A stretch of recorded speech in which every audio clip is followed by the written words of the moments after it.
Okay, we're taking a look at two introductions to songs that use a G and particularly use a certain positioning of G, a certain finger selection that will be valuable in learning these two. So, if you're self-taught or you've been taught by somebody who is teaching recreational guitar primarily, then you've probably learned this G with these fingers 2 and 1 and 3, like that. It's an easy G to teach when people are starting out. And it has its uses. It's not of any use to what we're going to do today. And some people also learn this one, sort of the G that's in Wonderwall, like that. So that G there, it's also not useful for what we're going to learn. So the G we're going to learn today, the finger selection is third finger on the third fret of the sixth string, baby finger on the third fret of the first string from the bottom, and second finger on the second fret of the fifth string. So that G, what that does is it opens up a whole bunch of interesting options for using extensions to the chord.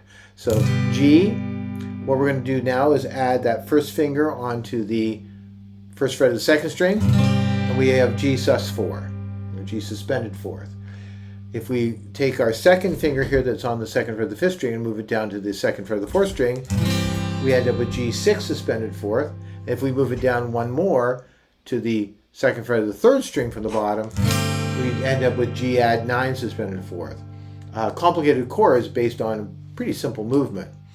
And then we start with G again. So this is actually the chords that are in the intro to the Eagles song Take It Easy, where we go in G, G sus4, move the second finger down, G6 sus4, move the second finger down, G add 9 sus4, G. First finger gets added, second finger drops, and it goes to G. And the song begins, and from that point on has just simple chords to it while the singing begins. So that intro is pretty learnable. So you can do single strums just to get to know it. G, G suspended fourth, moving the second finger down, G6 sus4, and G add 9 sus4. So that's a good move. Second finger drops, back to G, G sus4, second finger drops, back to G. Okay, so that's move number one. The second intro that we're going to learn is sort of similar in that we are using this G positioning, but we're going to take our second finger away. The reason why we're going to do that is we're going to add it only to when we put these two fingers on and off. And the fifth string will be muted because we're going to just take our third finger that's on that third fret of the sixth string, and we're going to lean it against that fifth string. Normally we're trying to clear those strings and have them be able to make a sound. In this case, we don't care about that. And so it's going to be G, and that's why that has an X on it. And it's going to go like that. So what we're going to do is we're going to add our first finger to the first fret of the second string, just like we did with the other one. And we're going to just add our second finger to the second fret of the fourth string from the bottom. So that's going to be like this.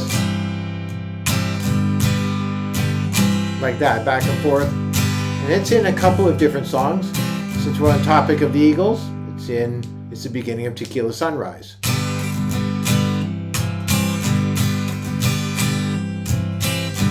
Has a little hammer on. We hammer that like that. We hammer it on like that. And once again, after that intro, it goes on to just having, that appears in the rest of the song, but the rest of the chords are pretty simple. It's also the introduction to Cat Stevens' Father and Son. And then it goes...